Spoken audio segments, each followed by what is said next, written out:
When creating panel schedules in Revit, you have a large amount of flexibility in producing them exactly the way you want them to look. Each panel schedule is based on a template, so you should create a template that matches your company's standards. To access the panel schedule templates, switch to the Manage ribbon. In the Settings panel, expand the Panel Schedule Templates button and click Manage Templates. This opens the Manage Panel Schedule Templates dialog. There are two tabs here, Manage Templates and Apply Templates. On the Apply Templates tab, you can apply a panel schedule template to existing panel schedules. On the Manage Templates tab, you can select a template type and panel configuration to see the templates of that type and configuration. The panel configuration is only available for the branch panel type. You cannot select a configuration for a data panel or switchboard. With the type selected, the templates appear in the Templates list. Then you can edit templates, duplicate existing templates to create new templates, rename templates, and delete templates. Be aware that you cannot delete the default panel schedule template.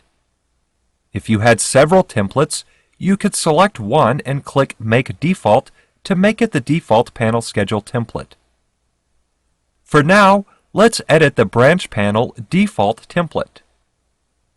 With that template selected, click Edit. When you do, Revit goes into Modify Panel Schedule Template mode. You can use any of the tools available here to modify the panel schedule template. In the Template panel of the contextual ribbon, click Set Template Options. In the Set Template Options dialog, there are three sets of options that you can switch between in the pane on the left: General Settings, Circuit Table, and Load Summary. The general settings apply to the entire panel schedule template. These settings control the size, parts, and borders for the template. In the Size section, you can control the total width and number of slots shown. In the Parts section, you can choose whether or not to show the header, load summary, and footer. And in the Borders section, you can choose whether or not to show the outside border of template and border between parts.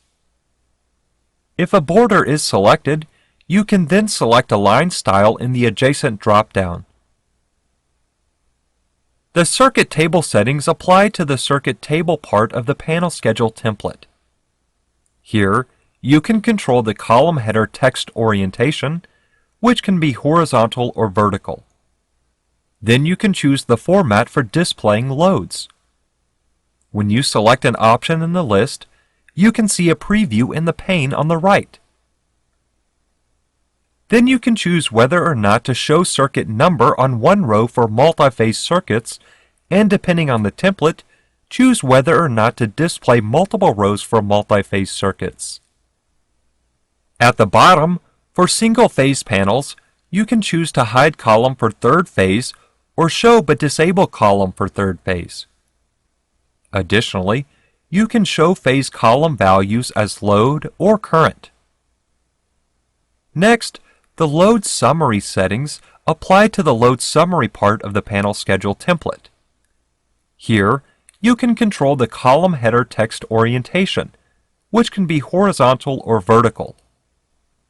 Then you can select whether only loads that are connected to the panel are shown in panel schedules, or a constant set of load classifications are shown. With only loads that are connected to the panel selected, all the loads appear in the Scheduled Loads list. They also appear in the order that they will display. You can use Move Up and Move Down to control the order in which the loads appear in the list. With a constant set of load classifications are shown selected, you can use Add and Remove to specify the loads to display. Click OK to close this dialog. The remaining controls to edit the panel schedule template appear in the contextual ribbon. Each cell in the header and footer can contain text, a parameter, or a graphic. When you click in a blank cell, you can begin typing to add text and use the tools in the text panel to control the text. You can drag your cursor to select multiple cells and then click Merge Unmerge in the Cells panel to combine the cells. Or you can select a cell that is made of multiple cells being merged and click Merge Unmerge to unmerge those cells. You can also click in a cell and click Insert Graphic in the Cells panel to open the Import Image dialog. You can then navigate to the folder containing an image you want to import and then click Open. This is great for adding your company logo to your panel schedules. The Edit Borders and Edit Shading tools in the Cells panel actually work for any part of the panel schedule template, not just the header and footer. You can select any number of cells and click Edit Borders to open the Edit Border dialog. Here, you can control the line style and cell border. Click OK to close this dialog. When you click Edit Shading, the color dialog appears, and you can select a color for the cell. Once again, click OK to close the dialog. Realize that some of the text in cells appear inside of angle brackets. This indicates that a parameter has been added to that cell. When you select one of these cells, you can see the category and parameter that has been added in the Parameters panel of the contextual ribbon. To remove the parameter, you can select Remove Parameter. Or you can use the category and parameter drop-downs to change the parameter. You can click in a blank cell and use these same controls to add a parameter to that cell. When you click in a field with a parameter that has units, Format Unit becomes available in the Parameters panel. Click Format Unit to open the Format dialog. You can control the units for that parameter in this dialog. Click Cancel to close the dialog. When you click in a cell, you can select Calculated Value to open the Calculated Value dialog.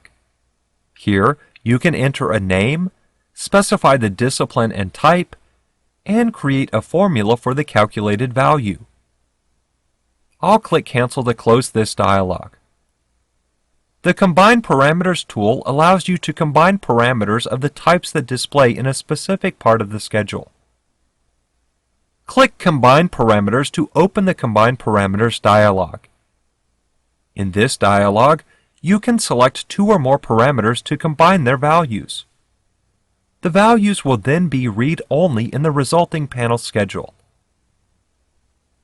I'll click Cancel to close the dialog. Finally, you can use the tools in the Columns and Rows panel to control the columns and rows in the various parts of the template. Freeze rows and columns will freeze or unfreeze the height and width of rows and columns.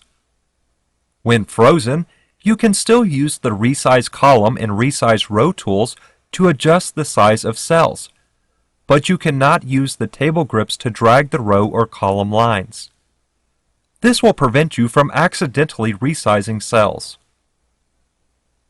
When you expand the Insert Column button, you can choose to insert a column left of selected or right of selected. Similarly, when you expand the Insert Row button, you can insert a row above selected or below selected.